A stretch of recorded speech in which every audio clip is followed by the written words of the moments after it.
বিসমিল্লাহির রহমানির রহিম। Hello everyone, আসসালামু আলাইকুম। সবাই কেমন আছেন? নিশ্চয়ই আল্লাহর রহমতে ভালো আছেন। আমরাও আল্লাহর অশেষ রহমতে ভালো আছি।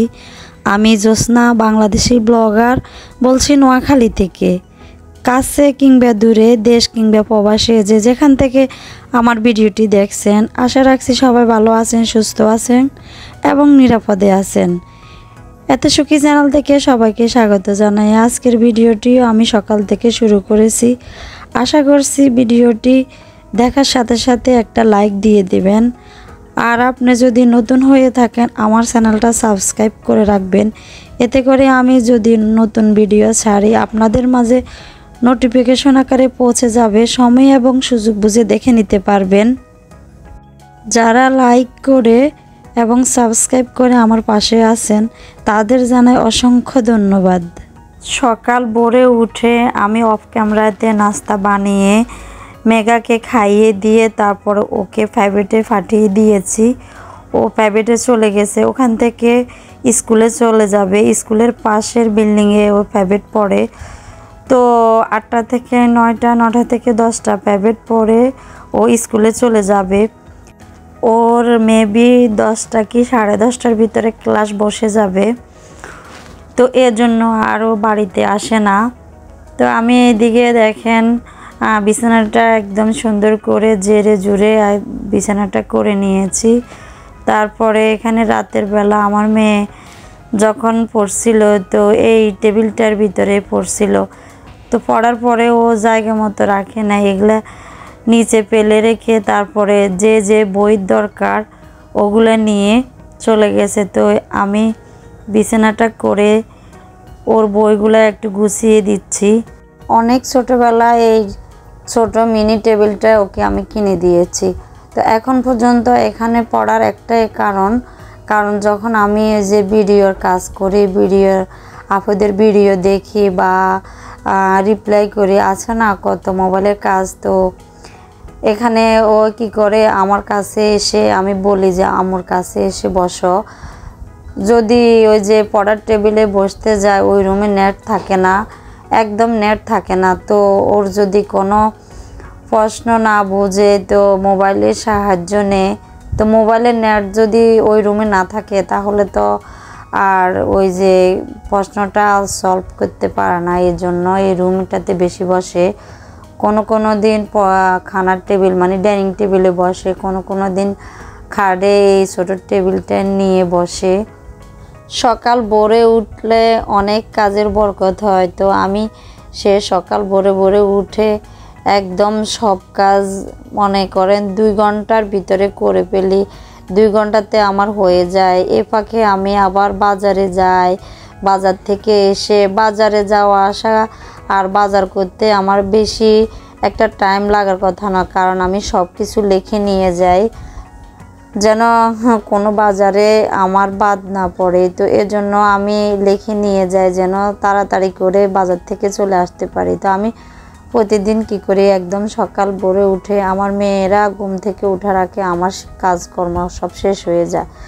যদি শুক্রবার এবং শনিবারে বন্ধের দিন হয় তাহলে ওই 2 দিনে আমার রুটিনটা একটু চেঞ্জ হয়, কারণ হয়তো মেয়েরা একটু দেরি করে ঘুম থেকে উঠে। তো সেই 2 দিনও আমি কি করি, ওরা ঘুমে থাকতে থাকতে সব কাজ একদম শেষ করে ফেলি। তারপরে ওদেরকে নিয়ে পড়াতে বসিয়ে দিই।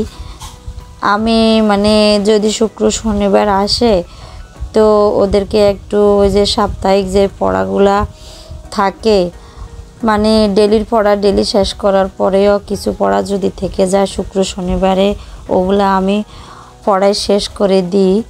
তো এর জন্য একটু তাড়াহুড়া করে ভাত রান্না করে ফেলি সকালই। তো এইদিকে আমি হিজাব পরে মোছামুছির কাজ করতেছি। আমার পিরিয়ডের উপরে একটা ফুলের টপ আছে, ওটা অনেক দিন যাবৎ ময়লা হয়ে আছে। আর পিরিয়ডের উপরে বেশ ভালোই ময়লা পড়ে আছে, ফুলগুলোর উপরও অনেক ময়লা পড়ে আছে। আর এখানে তো ময়লার কারখানা বেশি, চারদিক থেকে ময়লা আসে।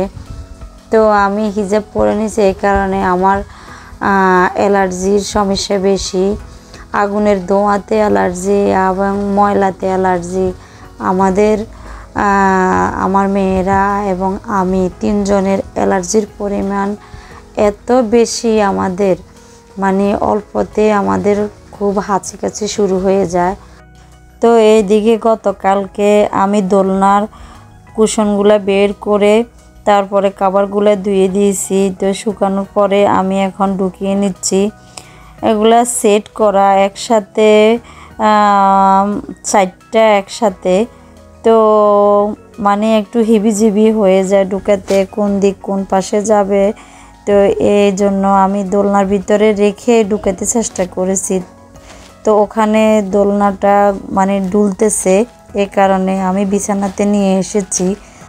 কুশনগুলা এত সফট, নরম, একদম তুলতুলে, কি এক জাতীয় এই যে পম মনে হয়, আমার মনে হয় পমেরই এগুলা, তুলা না ভিতরে পমের মতো না ভিতরে তুলা, আমি শিওর বলতে পারছি না, তবে এত তুলতুলে নরম, অনেক সফট। এগুলো একদম বসি দুলতে অনেক আরাম লাগে। দেখেন এই যেটা রাউন্ড করা, মানে সাইডটাই একসাথে জয়েন করা, আর সাইডটার মুখেই চেন আছে।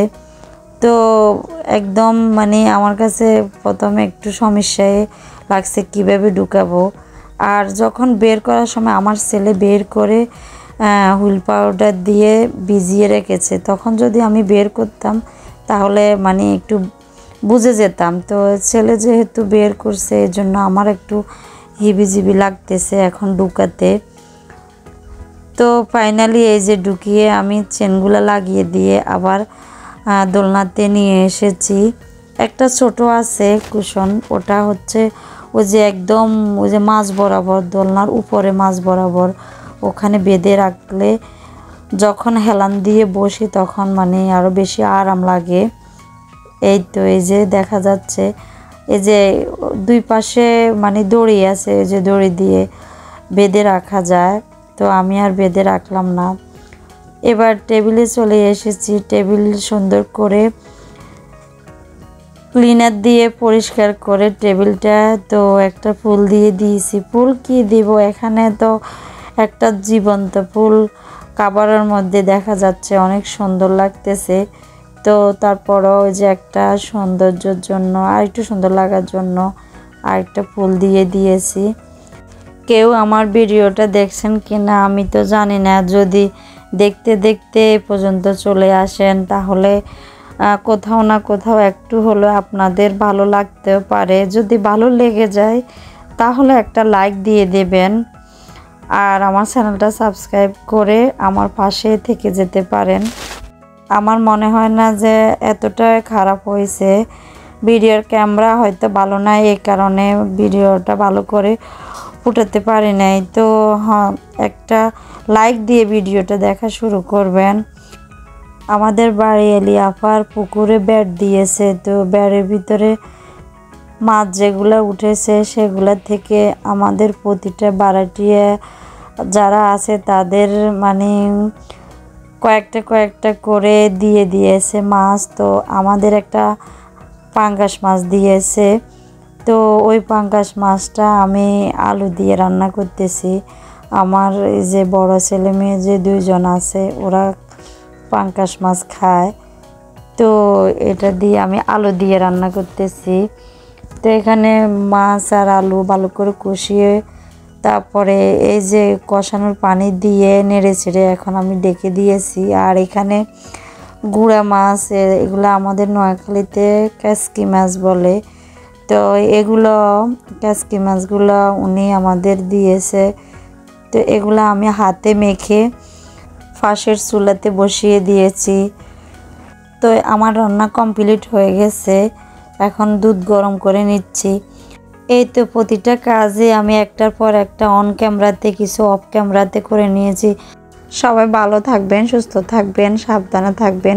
আল্লাহ হাফেজ। আসসালামু আলাইকুম।